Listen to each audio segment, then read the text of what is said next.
राम राम जी सभी को। आज पितरों की अमावस्या है, सोमवती अमावस्या है, तो उसके बारे में आज हम कुछ बताते हैं। 2 लाइन पितरों के बारे में और सोमवती अमावस्या के बारे में।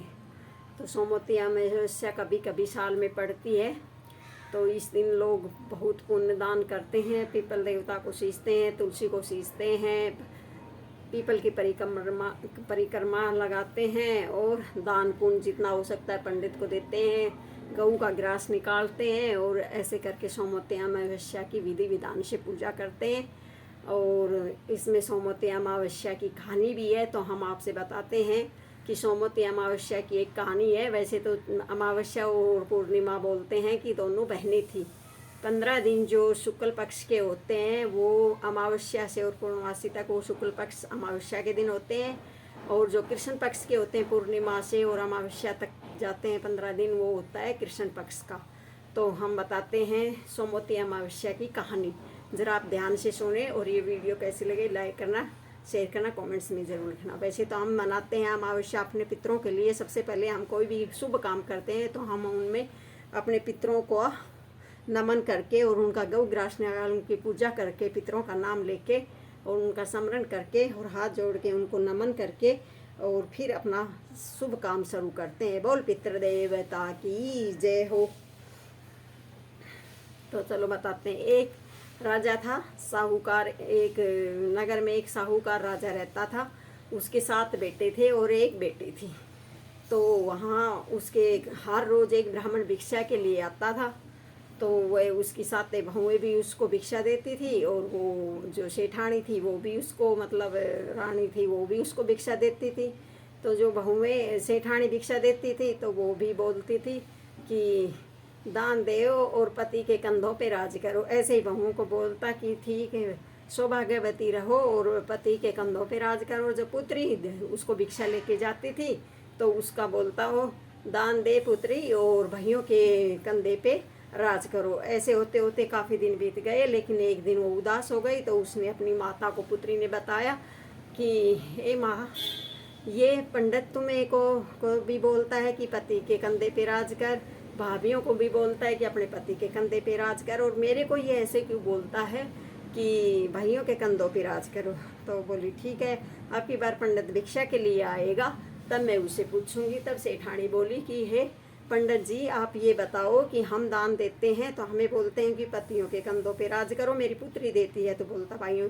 जब पंडित ने बताया कि इसके भाग्य में पति नहीं है, इसकी किस्मत में पति का सुहाग नहीं लिखा हुआ, तब वो बोलती है सेठानी कि इसके लिए कोई उपाय बताओ। तब वो बोलता है कि इसके उपाय के लिए तो 7 समुंदर पार आपको जाना पड़ेगा और वहाँ सोना दोबन है, उसका आशीर्वाद इसको लेना पड़ेगा। तो वो अपने 7 बेटों को इकट्ठा करके उससे बताती है कि अपनी बहन को लेके तुम 7 समुंदर पार जाओ और सोना दोबन का आशीर्वाद अपनी बहन को दिवा के लाओ। लेकिन वो 6 भाई होते हैं, वो तैयार नहीं होते। लेकिन जो सबसे छोटा भाई होता है वो अपनी बहन के लिए तैयार हो जाता है कि मैं अपनी बहन को सोना दोबन के वहाँ लेके जाऊँगा, आशीर्वाद दिवा के लाऊँगा।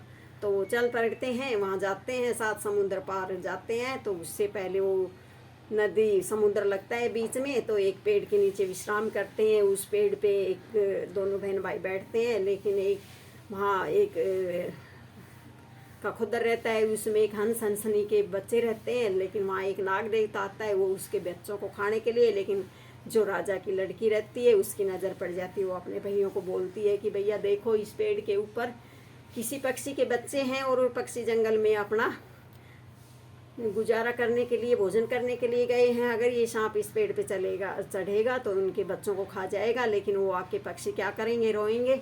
तो इतने में ये बात देख कर उसने उस सांप को मार दिया और टोकरे से ढक दिया राजा के लड़के ने, जो उसका भाई था उसने।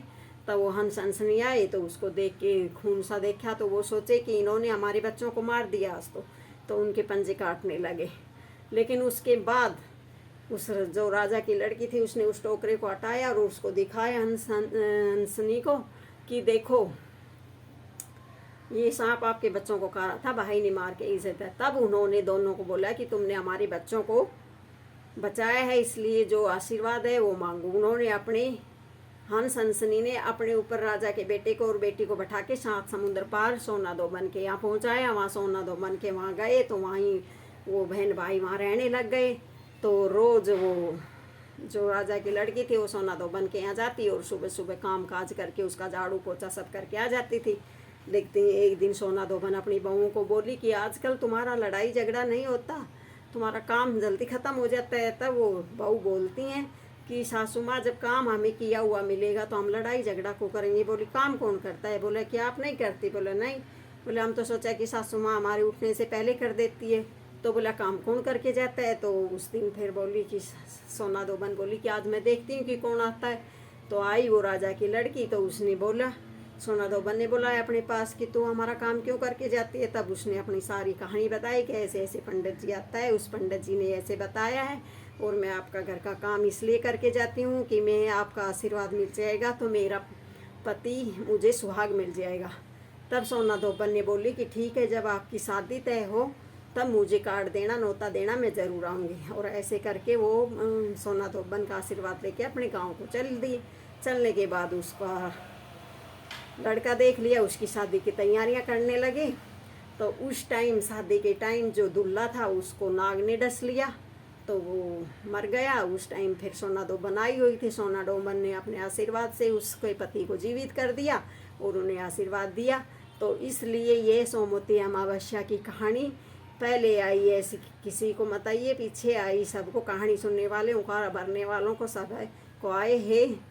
सोमवती अमावस्या जैसे राजा की बेटी का सुहाग बना, ऐसे सभी नारियों का सुहाग बना रहे। कहानी सुनने वालों को, ओंकारा भरने वालों को और बोल चुको समाप्त करना। बोल सोमवती अमावस्या की जय, पितर देवताओं की जय। भाई ये कहानी कैसी लगे लाइक करना, शेयर करना। इसी में एक छोटा सा पितरों का भजन और सुनाते हैं।